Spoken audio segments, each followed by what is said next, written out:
ধন্যবাদ সকল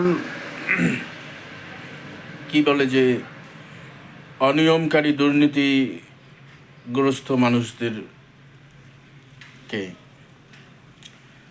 কারণ তারা যদি অনিয়মগুলো না করে, নিয়মগুলো যথাযথভাবে পালন করে, নিয়মের মধ্যে থাকে, তাহলে আসলে আমরা যারা নাগরিক সমাজের এবং নাগরিক সমাজের হয়ে দুটি কথা বলতে চাই, নাগরিক সমাজের জন্য কিছু করতে চাই, তাদের আসলে বলার কিছু থাকে না, তারা অলস হয়ে পড়বে একটা সময়। তা যাই হোক, মূল বিষয়টা এটা না। মূল বিষয়টা হলো যে আমার সহকর্মী, আমার ছোট ভাই মেহেদি হাসান, ও একটা নিউজ করেছে, যে নিউজের শিরোনাম হচ্ছে যে আলোচনায়, যোগ্যতায় নয় আলোচনায় ইমাম নিয়োগ মডেল মসজিদের। সরকারের কোটি কোটি টাকা খরচ করে এই সব মডেল মসজিদ নিয়োগ দেওয়া হয়েছে এবং সেই মডেল মসজিদের ইমাম, মুয়াজ্জিন, তারপরে যারা আছে তাদেরকে নিয়োগ দিতে গিয়ে যদি অনিয়ম হয়, একজন সরকারি কর্মকর্তা, তার বাড়ি বরগুনা, তার বাড়ি ঢাকা, তার বাড়ি বরিশাল, সে আসছে লালমনিরহাটে, সে আসছে আদিতমারিতে, সে আসছে কালীগঞ্জে একটা উপজেলায় কাজ করতে, সে তার ডিপার্টমেন্টাল কাজগুলো করতেছে কি করতেছে না সেটা একটা প্রশ্নর বিষয়। সেটা নিয়েও বিতর্ক থাকতে পারে বা বিতর্ক আছে, এবং বিতর্ক আছেই। এখন সে ইমাম নিয়োগেও সে 2 নাম্বারই করতেছে। হ্যাঁ, এ নিয়ে ইউনো বিধানকান্তি হালদারের কাছে কোনো বিচার না পেয়ে ডিসি সাহেবের কাছে, রাশেদ সাহেবের কাছে আজকে প্রেয়ার দিয়েছে মানে ভিকটিম। দেখা যাক ডিসি সাহেব কী করেন।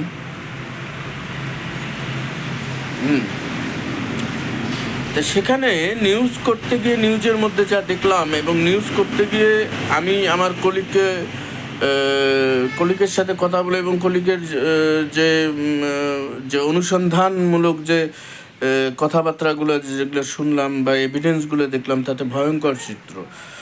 সেখানকার যে এক্সটার্নাল এক্সপার্ট হিসেবে এসেছিলেন, সে বলতেছেন যে আমরা আলোচনা করেই ঠিক করেছি এটা করতে হবে। এখন যদি সবাই দোষ আমার উপর চাপায় তাহলে তো হবে না। দোষ এখানে সকলেরই আছে। আপনারা ইউনো সাহেবকে ধরেন, আপনারা কৃষি অফিসারকে ধরেন, নিয়োগ বোর্ডের আর যারা আছে তাদেরকে বলেন, আমার রিকোয়েস্ট, আমার অনুরোধ, আপনারা সাংবাদিক হিসেবে এই কাজটা করেন। মানে সেই এক্সটার্নালের উপর আবার দোষ চাপিয়ে এসে হইলো কি বলে কৃষি অফিসার সাহেব, যে নিয়োগ বোর্ডের সভাপতি। তো এইভাবেই চলছে যে ওই মানে এখন খুব একটা লাইন মনে পড়তেছে, একটা লাইন খুব মনে পড়তেছে, যে উদ্ভট উটের পিঠে চলছে স্বদেশ।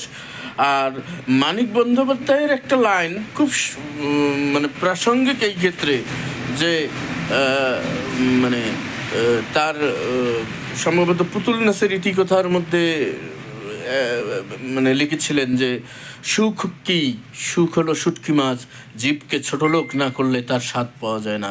আসলে শুটকির সুখ পেতে গিয়ে জীবকে এতটা ছোট লোক করা যায় যে একটা মসজিদের ইমাম নিয়োগ দিতেও গিয়েও সরকারি কর্মকর্তারা অনিয়মের আশ্রয় নিচ্ছেন। সেই অনিয়মের আশ্রয় আমরা বলতেছি না, অনিয়ম বলতেছি ভিকটিমরা, একাধিক ভিকটিম বলতেছে যে সেখানে অনিয়ম হয়েছে। আসলেই কি পরিবর্তন সম্ভব? আসলেই কি পরিবর্তন হবে? কখনোই পরিবর্তন হবে না। কারণ হাসান আজিজুল হক স্যার তার একটা প্রবন্ধে লিখছেন যে দুর্নীতি দূর করা সম্ভব নয়। দুর্নীতি হলো যে শরীরে প্রবাহিত রক্তের মতো শিরা উপশিরা দিয়ে চলে, যে সেই দুর্নীতি দূর করতে গেলে একটা মানব শরীরের সমস্ত রক্ত যেমন বের করে আবার নতুন রক্ত ঢুকানো সম্ভব না, সেই জন্যে দুর্নীতিও সমাজ থেকে দূর করা সম্ভব না। দুর্নীতি আলটিমেটলি যতটুকু কমানো যায় ততটুকুই মঙ্গল। এখন আবার এখানে মানে কথা বলতে গেলে নিজের মধ্যেই আপাত দৃষ্টিতে সাংঘর্ষিক মনে হবে, কিন্তু ভিতরে ঢুকলে কথাগুলোর মধ্যে সাংঘর্ষিকতা থাকবে না। সেটা হলো যে হাসান আজিজুল হক স্যারই একটা জায়গায় বলতেছেন যে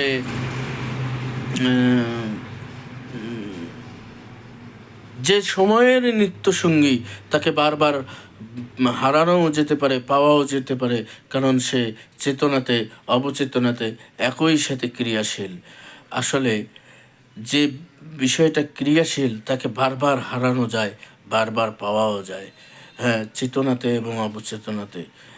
এখন বিষয়টা যে আমরা আমাদের যে কাজটা, সে কাজটা চেতনাতেও খুঁজে পাই, অবচেতনাতেও খুঁজে পাই। আমি আজকে দেখলাম যে স্বপ্নের মধ্যে একজনের সাথে ঝগড়া করতেছি এবং তুমুল ঝগড়া করতেছি, তারপর ঘুম ভেঙে গেল। যাই হোক, আলটিমেটলি মানে আপনাদের বিষয়গুলোতে চেতন এবং অবচেতন মনে আমাদের কাছে ধরা পড়ে।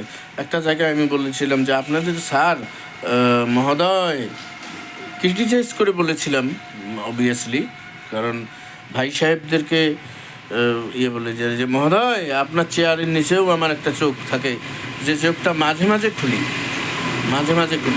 আসলে আপনার চেয়ারের চোখটা খুলতে চাই না, আপনার চেয়ারের উপর নিচে যে চোখটা আছে, আপনার মাথার উপরে যে চোখটা আছে সে চোখটাও খুলতে চাই না। ধন্যবাদ আপনাকে।